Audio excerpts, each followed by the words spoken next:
I was 7 years old when I realized I was black. Now, I know what some of you are thinking. Isn't it kind of obvious? Well, to you and me now, it may be. But to a young elementary school girl, it was not. I went to school, hung out with my friends, and I thought I was like everyone else. My skin color was the last thing on my mind.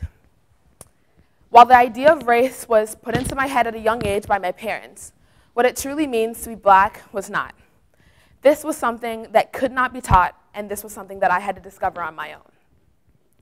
This happened when my sister and I showed up to our very first swim practice at Southeastern Swim Club in Fishers, Indiana.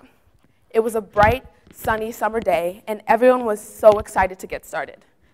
We were new to the neighborhood, so I was super excited to be finally part of some type of movement in the neighborhood. Everyone looked forward to this day all summer. As I looked around, however, at the 100 or so eager young boys and girls ready to get into the cold lap pool, I realized that my sister and I were the only ones who stood out. We had gone to basketball games and track meets, and I had never really noticed me standing out. It was at this practice, as I stuffed my thick, curly hair into my swim cap, that the contrast between the skin color of the majority of the kids compared to my own was made as crystal clear as the water I was about to jump into. I'm black, and the majority of my teammates, both on my team and off, were not. I couldn't understand this. At every swim meet, my sister and I were alone, and this became the new normal, and it shouldn't have been. The whole reason we had joined in the first place was because of the encouragement of my kid uncles, who at the time were swimming stars at their high school. Around the same time, I watched in the 2008 Olympics as Cullen Jones became the first African American to win a gold medal in the Olympics. He won in the 4x100 relay along with Michael Phelps and other Olympians. I watched as he also broke record after world record and became a swimming superstar. I couldn't understand why there weren't more people like my uncles or Cullen Jones in the pool. Although I didn't have any women swimming role models to look up to, I at least had one, and he was a sprinter like me. I couldn't understand why there weren't more people like him. As I continued through swimming, stereotypical comments about black people and swimming trickled their way down into my young, impressionable ears. When people would talk to me about what sport I had played, they would start to list off some that they thought I had potential in. Their first guess was almost always basketball. They would say, "With your height, you would be amazing."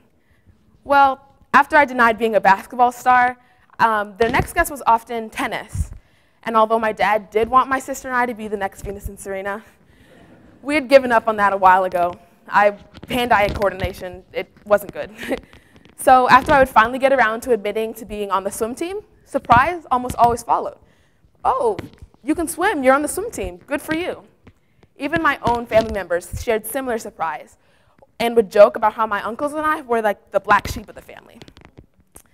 While these comments or jokes were never said or meant with any ill intent or malice, they helped me realize something. In other people's minds, black people and swimming just don't mix. But why?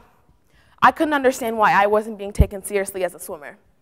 I couldn't understand why my passion, swimming, was the last thing on people's minds when they looked at me.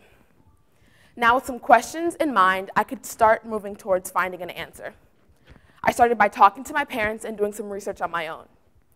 I discovered that slavery and the discrimination and segregation that followed is directly connected to why my ancestors never took up swimming as a sport.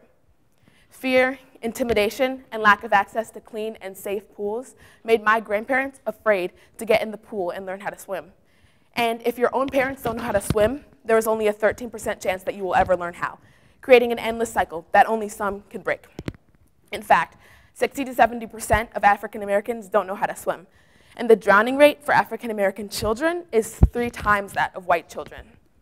This is an epidemic, and I couldn't let this epidemic affect those closest to me. So I started sharing with African American family members and friends the joys of swimming and why it is extremely important to learn how to swim and how to be safe in and around the pool. Along with educating my family members and friends, I educate underprivileged youth in my community through water safety swim lessons and regular swim lessons as well.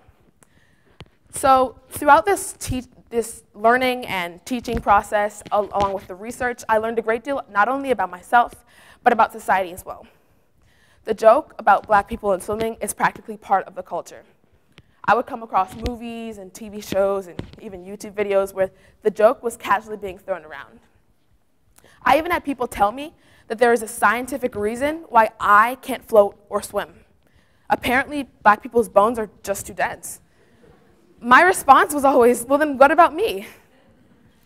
If I had listened to those jokes or comments, or even the jokes or comments from my family members about, don't get in the pool, the water will ruin your hair, I would have never gotten in the pool in the first place, and I wouldn't be the person I am today.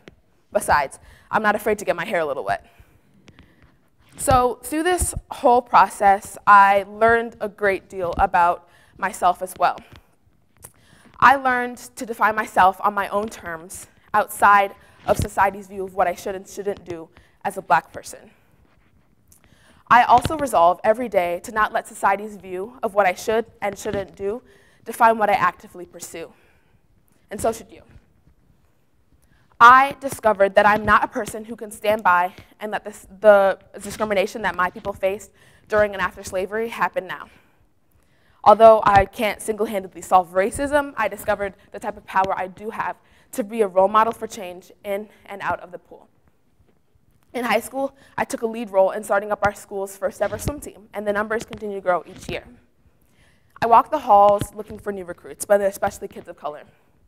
I find it fulfilling to be a role model in this sport where minorities are not represented nearly enough.